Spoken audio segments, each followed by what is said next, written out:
And why did you decide to come to Project Veritas? Because I felt it was the right thing to do. I feel like I have no one else to turn to when my own company won't be honest with me. We have your badge. You are an employee of Pfizer? I work at the McPherson, Kansas plant. It's one of the biggest plants in the operation of Pfizer. We produce some of the most units.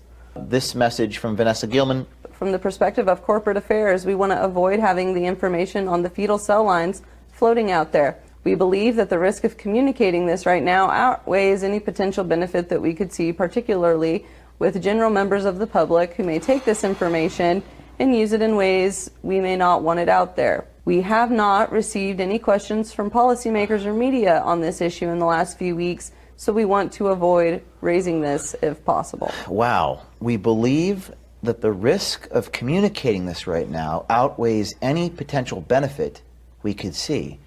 They ought to put that on American currency. Philip Dormitzer, Vice President, Chief Scientific Officer. These are not low-level people here. So you're showing us emails between the Vice President of Pfizer, the Senior Director of Worldwide Research, about how to couch it a certain way, because we would not want to tell the people that it can be traced back to human fetal tissue.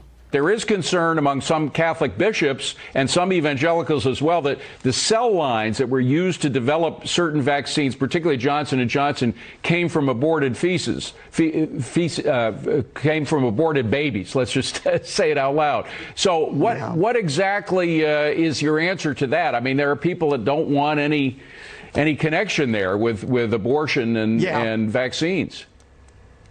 Well, look, first of all, we would never abort babies to provide a vaccine. I think Francis Collins has denied that linkage, and he is a strong Christian himself.